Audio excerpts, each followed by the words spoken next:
So welcome to our class today. We want to look at information communication technology. This is December 2021. Let's start looking at question number 1. So question number 1, distinguish between the e-wallets and bank transfer as e-commerce payment method. So we want to bring a distinction between e-wallet and bank transfer. So we may begin by looking at e-wallet. So what is e-wallet? Sometimes it is also called digital wallet, or we can also call it mobile wallet. So these are just digital systems that allow you, a user, to store, manage, and make electronic transactions with your money. So you can either store money or for maybe future use. You can make any other transaction, pay bills. So the common examples of this include those who are using PayPal, Apple Pay. We have very many other online paying e-wallet platforms. So that is not the same as bank transfers. So bank transfers, or what we call electronic transfers, they just involve direct transfer of funds from one bank account to another. This could be from one or same account, for example, from maybe commercial bank to Equity Bank, or from Barclays, or from even different accounts within one bank. So this method is more traditional and it relies on existing banking infrastructure. So the difference between the e-wallet is that in e-wallet you can manage those transactions. So you can decide to make deposits, you can decide to make withdrawals, you can decide just to leave your money for a particular time. But bank transfer is just a way of just transferring your money from one bank to another, account to another. Then the second part of this question says, in an era of identity theft and impersonation, security is among the primary concerns that restrains consumers from engaging in e-commerce. With respect to the above statement, examine 3 critical functions that are performed by a secure electronic transaction system, also known as SET. So we want to examine 3 critical functions of a secure electronic transaction system. So a secure electronic system must first of all consider what we call authentication or authenticity. So user authentication is a form of is a way of ensuring that the buyer and the seller, who are in a way doing transaction over the internet or online, must be authentic.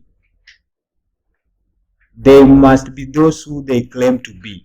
Someone may not gain access using another person's account and claim to be the persons that they are not. They claim to be the seller or the buyer. So in that case, they are not authentic. So this is typically done through various authentication methods. For example, over the online platforms, we have what we call usernames. We can have passwords. We can have biometric verifications using fingerprints or facial recognitions. So all these factors ensures that there is identity. There is proof of identity before initiating or completing a transaction over the internet. So that is authentication. Then we have what we call data encryption. So the major aim of data encryption is just to secure the data that is in transit, or also what we call end-to-end encryption. So to secure data that is in transit, we know data is moving from the source always to the recipient.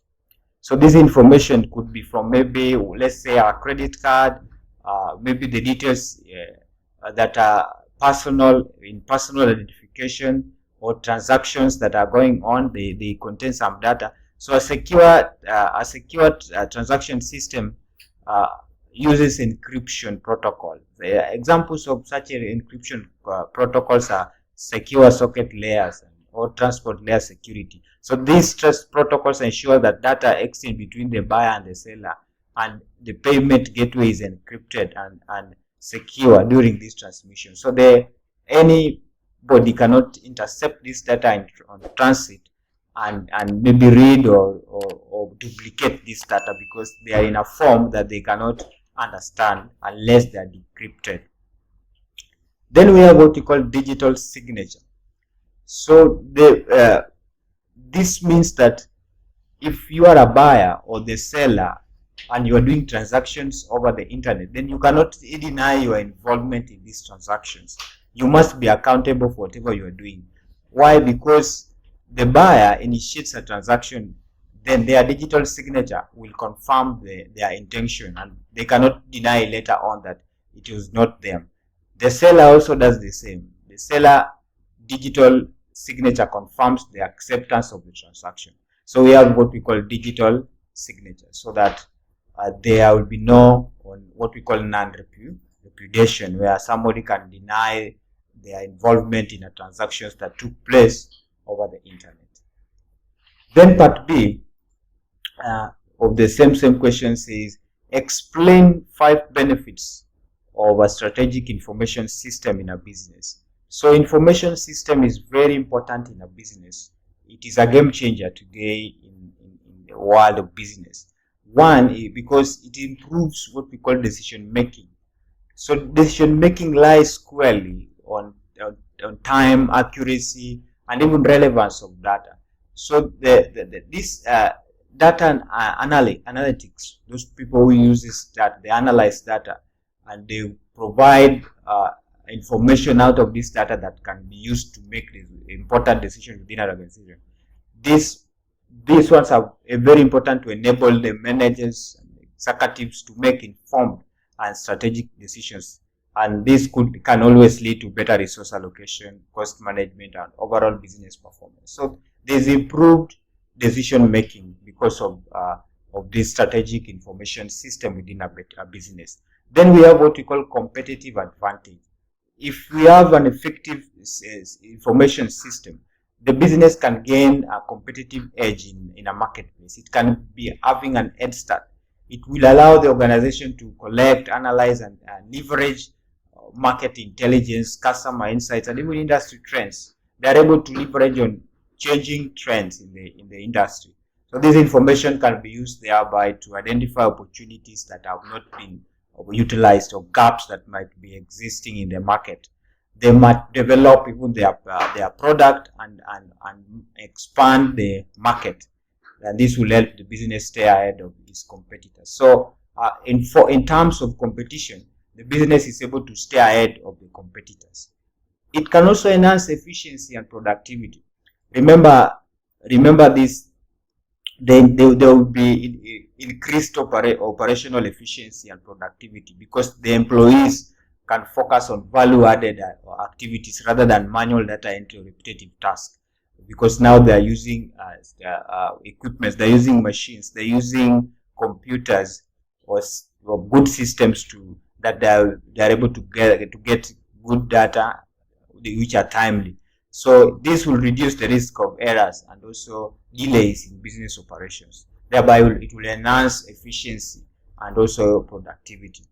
Again, we can also talk about strategic alignment.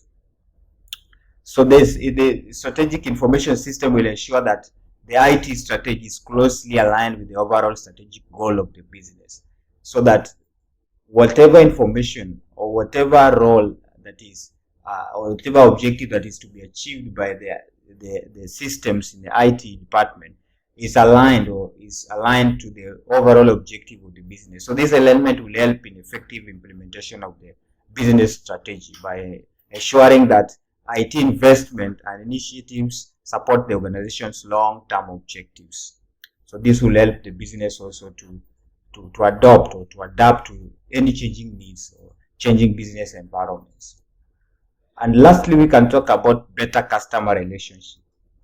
So a well-designed system information system or strategic information system can enhance customer relationship by providing a view of customer interactions and preferences. This will allow business to personalize marketing campaign and also improve customer service and tailor products that meet their customers' need effectively.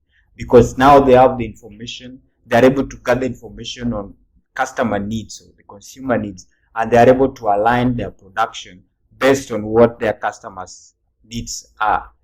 So thereby having a better relationship between them and their customers.